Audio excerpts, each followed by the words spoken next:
Hey everybody, just checking in to see how you're doing with your rolls. We got a new one right here. What you're looking for is actually one of the more useful ones that we use in music. Oh wait, okay, we're in C. Well, it'll be alright. Now let me put it up. There we go. Okay. Always make sure you're in tune, right? So anyway, one of the new ones that you're going to be really useful in learning is going to be what a lot of people call like a forward backward, or I honestly don't know any other names for it, but it seems like in the original Scruggs Bible that I'm looking at, this is called a reverse roll, which some people mistake with a backward roll. So if you have a forward, which would be thumb, index, middle, right? Well, if you have it backwards, that would be thumb, middle, index. But some people call that a reverse because it makes sense. Reverse is the opposite of forward. But what Earl says right here is that you have a reverse roll. A true reverse is actually an 8-note sequence, and that's the one that goes like this. Now, I think probably what he did is to differentiate between a forward and backward is to call it a reverse, so that way you kind of know the difference, but also it has a forward embedded into it, and then it also has a backward roll embedded into it. So we're trying to figure out exactly how to make sense out of putting a couple extra notes in there to make 8. Okay, so the basics of what you want to do, you're going to start off with a forward. So you're going to play thumb, index, middle, 3, 2, 1. Your thumb's going to come up here to the 5th, and now you're going to play 1, 2, 3. And then make sure you always finish with the middle finger on the first string. So your sequence is going to be thumb, index, middle, thumb, middle, index, middle, thumb. Thumb, index, middle, thumb, middle, index, thumb, middle. Notes wise, it can vary depending, and I'll show you a couple variations before we go. But my numbers, because I'm a numbers person, is going to be 3, 2, 1, 5, 1, 2, 3, 1. And there's your 8-note sequence. Okay, so you have to make sure you get all 8 and don't miss one. 3, 2, 1. Oops. 3, 2, 1, 5, 1, 2, 3, 1. Thumb, index, middle, thumb, middle, index, thumb, middle. Yeah, sometimes it's hard to think it out. Believe me, it actually gets easier. It feels kind of natural once you get used to it, and a lot of my students usually pick it up really quick. So thumb, index, middle, index, thumb, middle. 3, 2, 1, 5, 1, 2, 3, 1.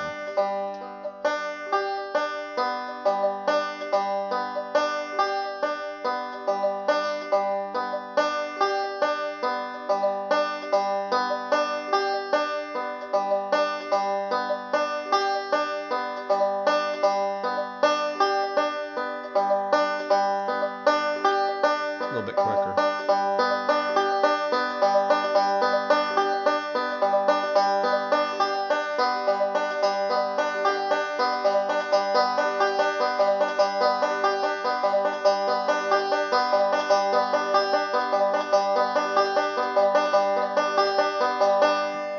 Okay, so that's the basics of what you want to do with your right hand, okay? Now, the next thing you want to do is actually put the useful stuff with the left hand. Now, I can play these either over open strings like I'm doing. I can play them over a C chord, and it sounds just fine.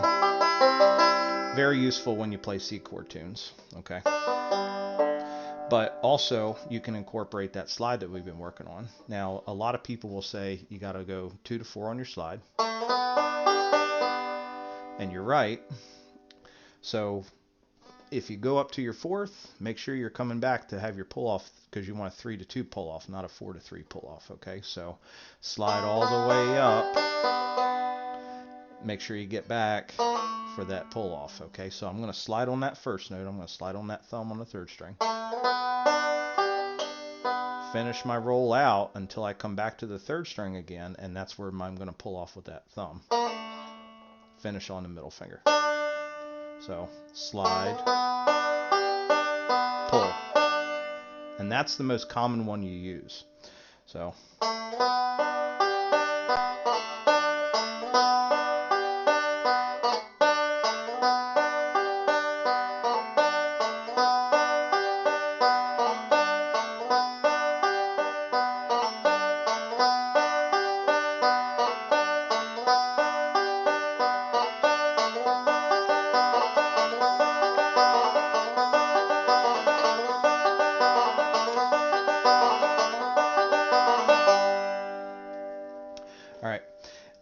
What also becomes useful is the more modern take on it, because just like I probably said in that one video down there that says about when it comes to your slides, you can slide 2 to 4, which is considered traditional. Nothing wrong with that. More modern approach is to kind of shorten it and slide 2 to 3, which is more useful when you're trying to play tunes that is even fast enough for a banjo picker to kind of keep up with. So a lot of times people will slide 2 to 3. You get the same sound anyway,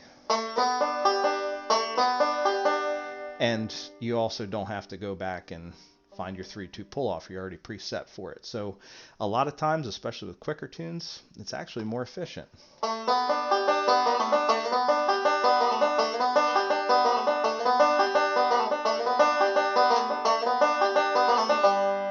Okay, so both are useful. Now, just a word to the wise. You might have caught me, if you're clever, that I was sliding with my index finger. I'm not a big fan of that, but I was doing it just for repeating cycles right there. So you'll always see pickers slide with their middle or their ring if they have to. And the reason why is because it sets you up for that pull-off. You don't have to do anything extra. Okay. Now, where you get into some variations of this is that we can pull up an extra note. So if you're familiar with your pentatonic scales, this is going to take you all the way up to the 5th. There's my 5th and G for the D note, but also the 6th is legal. So you'll see some guys will come down here and they'll hook this 2nd fret right here to grab that E note. So it's going to sound, and it's a little bit different. It's only one note, but sometimes it makes a world of difference. Nothing wrong with that. Something a little different, okay? Also, and you can also, if you can hook it, okay, you might come up here and grab this 5th string right here, or I'm sorry, 5th fret, not 5th string. So you're looking for that G note, which is also legal. Except play it better than that, okay? There we go, that's better. Now, I end up, especially because I'm trying to be as efficient as possible with my fingers, I'll end up trying to grab this with my little finger, okay? A lot of guys will use their ring finger, and there's nothing wrong with that. I've evolved over the years. I can use my my little finger just fine. And it's a little bit more efficient, okay? I really haven't heard all that much in the old records. A lot of times they'll either use the straight one, they'll use the 2nd fret one, but I haven't heard a whole lot of people using the... So 5th fret, until I've heard, or somebody can tell me in one of the comments here if you've heard somebody do it way back then, I would mostly attribute this popularity to Sammy Shaler, actually. So something that he would pull out doing some of the good LRB stuff from back in the 90s. He liked to use that 5th fret a lot, especially in that roll. So you have those options, okay? Make sure you practice them quite a bit, because Earl says here you got to practice it 100 times, which by the time you do, you're probably smoothed out, okay? Now, just as a bonus, you can play this over any chord position and it works okay. So a lot of tunes, especially beginner tunes that I see, will have you play it maybe over an open D chord. I'm not really a big fan of that. It's always sounded kind of cheap to me. I would rather play something else a little bit more fun in a D chord instead of... But it's okay, all right? In context of what you're looking for melody, the first tune you usually learn to play this a lot in is Long Journey Home. So if you play... Your first one's right here, you're going to play another one, and you're going to play it over a C chord. And then you repeat again.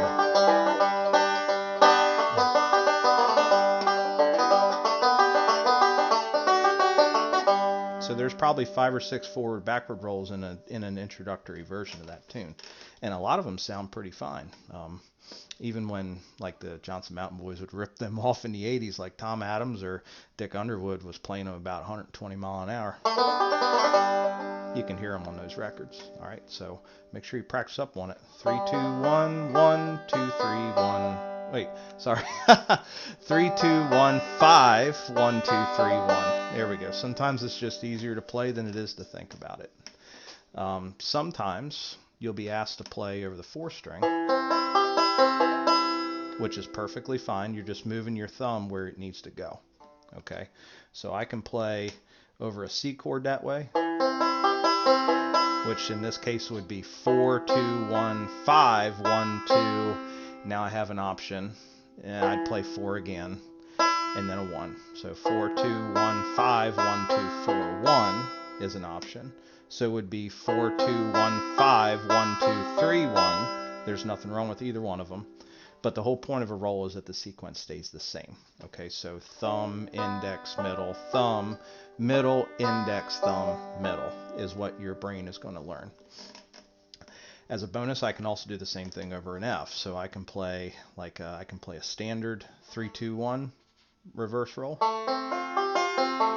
which is quite popular when you're playing fast fiddle tunes. Or I can do the same thing over if I play it off the 4th string. There's nothing wrong with either one of those. Sometimes you'll be playing them over partials. So there's a couple little melodic tricks that incorporate that. And some of them are considered broken rolls as well. But that's for another video. Okay, so make sure you practice up on them.